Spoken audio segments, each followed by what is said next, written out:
حضرت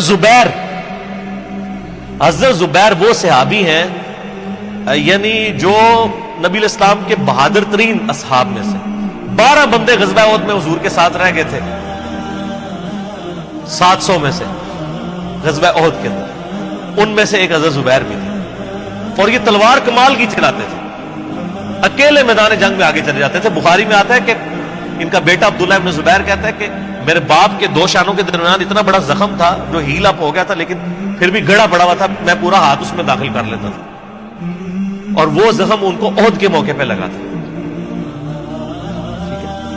اور پھر اسی حدیث میں بخاری کے آتا ہے کہ جنگ یرموک کے موقع پر لوگ یعنی لیڈر کے اوپر چل رہے ہوتے ہیں، تو حضرت زبیر بھی ایک اسکواڈ کو لیڈ کر رہے تھے، تو لوگوں نے کہا حضرت آپ آگے جائیں، انہوں نے کہا جب میں آگے جاؤں گا تو میرے ساتھ کوئی نہیں آگے جا سکتا۔ وہ اکیلے گھوڑے کو انہوں نے جو ہے وہ ایڑی لگائی اور رومن امپائر کی یعنی فوج کے اندر گھس گئے، اور کوئی بھی ان سے لڑنے کے لیے تیار نہیں ہوتا تھا، اتنی بہادری تھی ان، لیکن جنگ جمل میں حضرت علی کے مقابلے پہ آ گئے۔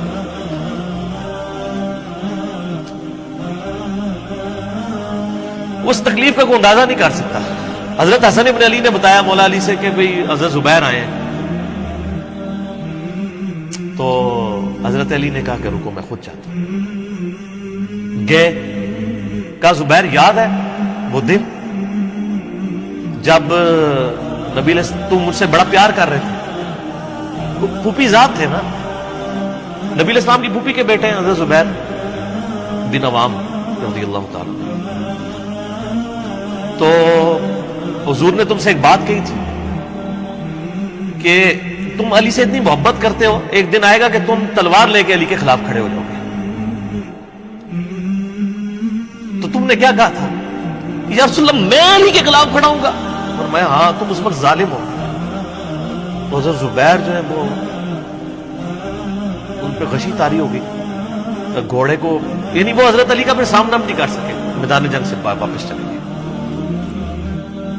تو بعد میں حضرت علی کے فوجیوں میں سے ایک بندے نے جا کے پیچھے ان کو دھوکے سے قتل کر کے تو لا کے تو سر حضرت علی کے سامنے رکھا، تو حضرت علی نے کہا کہ زبیر کے قاتل کو میں دوزخ کی بشارت دیتا ہوں، کیونکہ زبیر جنتی تھا۔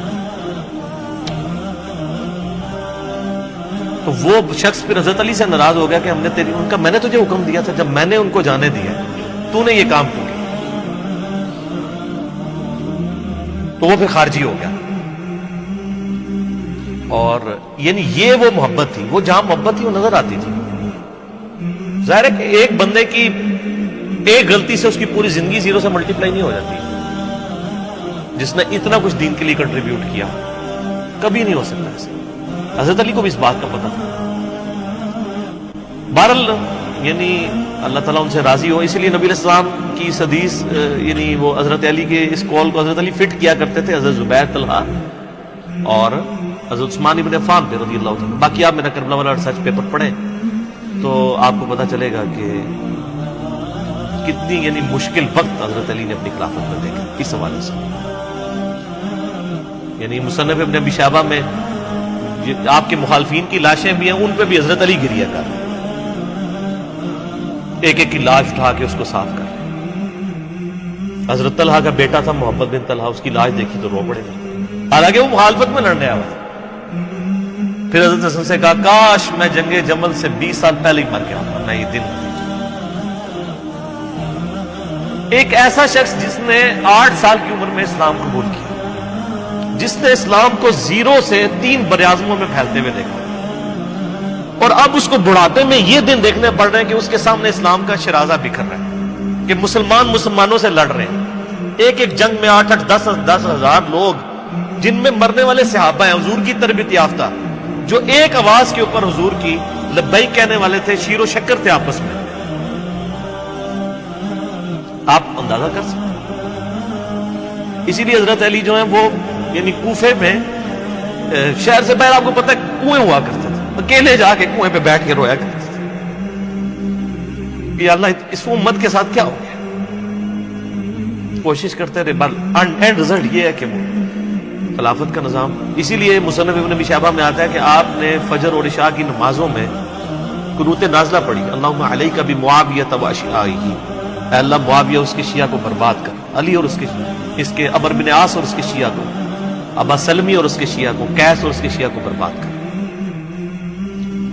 باقی احادیث میں آپ علیہ السلام نے جو بشارت کر دی تھی، سنن سعید کبریٰ کے اندر حدیث موجود ہے، حاکم کے اندر، کہ نبی علیہ السلام نے حضرت علی سے ایک دن فرمایا تھا، اے علی، اگلی امتوں میں سب سے بڑا بدبخت وہ تھا جس نے قوم عاد کی اونٹنی کو قتل کیا اور اس کے بعد عذاب آ گیا۔ میری امت کا سب سے بڑا بدبخت وہ ہوگا جو تیرے سر کے خون سے تیری داڑھی کو رنگ دے، اور وہی ہوا ہے۔ اور اس کے بعد پھر دیکھیں امت ایک جگہ جمع نہیں ہوئی ہے۔ حضرت علی ایک آخری کوشش تھی، اور جن لوگوں نے اس وقت ساتھ نہیں دیا پھر ان کو دنیا میں اس کا خمیازہ بھگتنا پڑا ہے۔ عبداللہ بن عمر نے بیعت نہیں نہ کی تو صحیح بخاری اٹھا کے دیکھیں، عبداللہ بن عمر کو آل امیہ نہیں قتل کروایا، حجاج بن یوسف نے زہر آلود نیزہ مروا دیا۔ اور حاکم کے اندر مجموع الزوائد کے اندر موجود ہے، حضرت عبداللہ بن عمر آخری عمر میں کہا کرتے تھے، کاش میں اس وقت علی کا ساتھ دیتا اور یہ خلافت کا نظام تو بچ جاتا، کیونکہ کئی لوگ بیچ میں نیوٹرل ہو گئے تھے جو پھر ساتھ نہیں دیا، تو اس کی وجہ سے پھر حضرت علی کے چونکہ اب پاس اتنی مین پاور نہیں تھی کہ اس سسٹم کو سنبھال سکتے، بعد پھر وہ شہید ہو گئے اور پھر معاملات آ گئے۔ خیر بات کہاں سے کہاں نکل گئی، کیونکہ یہ اس کے ساتھ غل کا لفظ تھا، تو یہ غل کے لفظ کو ایڈریس کرنا ضروری تھا۔ تو آج ہم جب جنگ جمل صفین نہروان کو ڈسکس کرتے ہیں تو یہ کوئی غل والی بات نہیں ہے، یہ وہ چیزیں ہیں جو ایک ریالٹی ہیں، اور وہ اگر یہ غل والی بات ہے تو نبی علیہ السلام کے دل میں بھی نعوذ باللہ غل تھا، مولا علی کے دل میں بھی غل تھا، ایسا نہیں تھا۔ وہ دین کی حمیت کہلاتی ہے، اس کو غل نہیں آپ کہتے۔